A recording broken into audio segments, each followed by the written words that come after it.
Absolutely. So you're kind of the underdog in this race. You're going against Ted Cruz, who is one of the bigger names in the U.S. Senate. Allred, who is considered one of the bigger candidates in the race. Why do you think you could win the race for Senate? Well, first of all, I don't look at the odds. The odds say that I shouldn't even be in here right now, knowing my background and where I come from. We've done a lot of things against the odds, and I really believe that right now.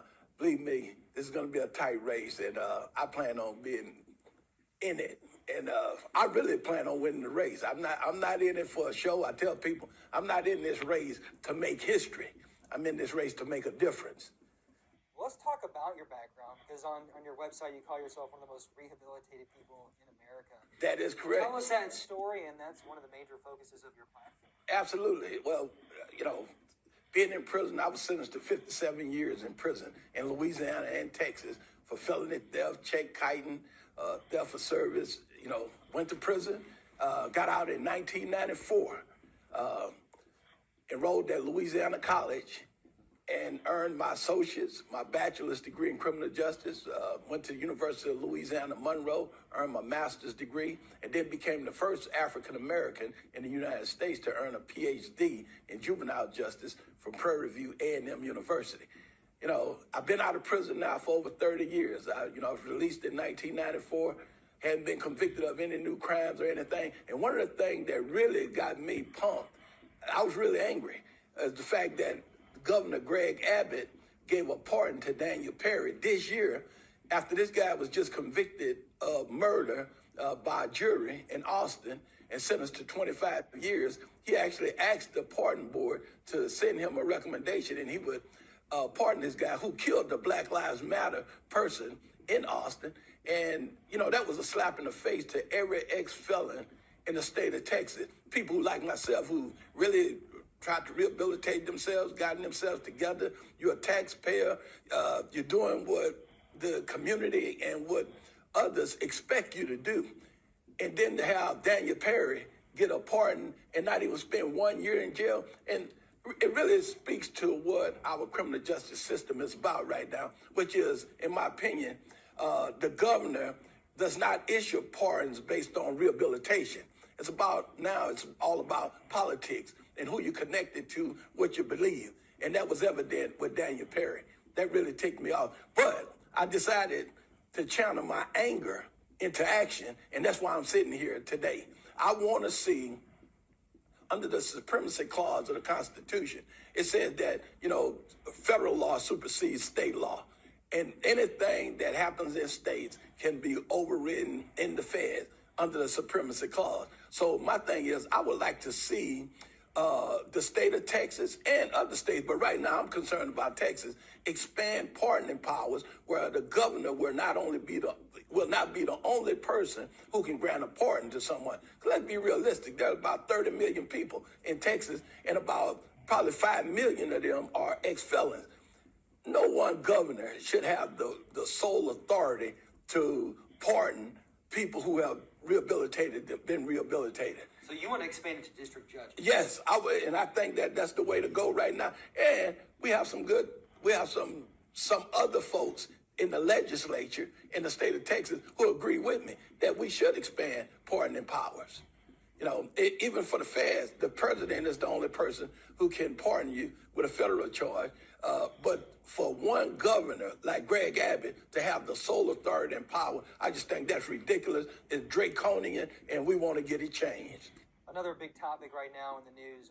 Here in Louisiana, we've been seeing juveniles with guns, incidences of murder, alleged murder.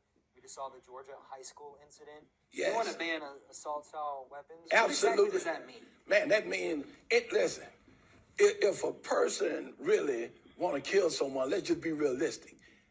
You don't need an AK-47 or AR-15 which shoot 40, 50, 60 rounds. You don't need that. These weapons are designed for war, not for protection.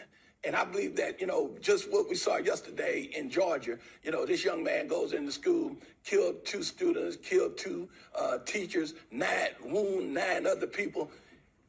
This is ridiculous. And we keep saying the same thing. And now you heard some of the Republicans on yesterday, including Donald Trump, say that this is sick. This is what we're seeing. But every time gun legislation come up, it seems that the Republicans are supporting it. And they're saying, guns don't kill, people kill, But that's a flawed thought and ideology. And really what it all amounts to, in my opinion, is the NRA, the National Rifle Association, and the lobbyists who are paying all this money.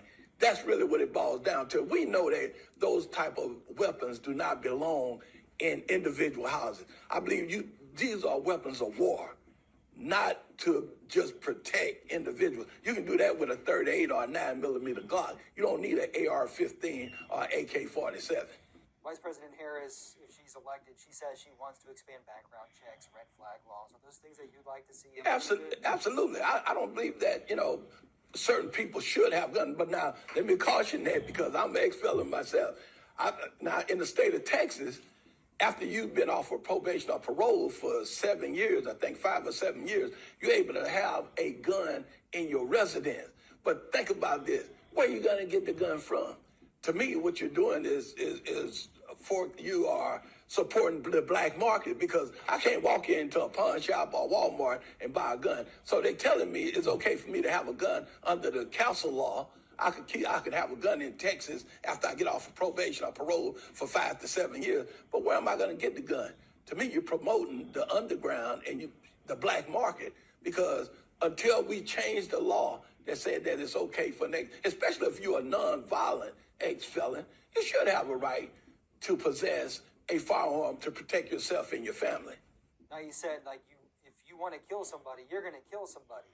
How would passing that law actually change anything when it comes to banning assault weapons? If you want to kill somebody, what I'm saying is, let's look at the Aldine concert. I think it was in Vegas or somewhere. There was about 50 or 60 people killed there because this gentleman had an AR-15 or AK-47. When we see massive killings like this, a lot of times you just look at the type of weapon that was used, either bump stock or a automatic AR-15 or AK-47. We cannot continue to allow people to have weapons like this. I'm not trying to ban guns. I believe that people should have a right to have a firearm, but these are killing machines to me, and they belong in warfare, not in everyday life.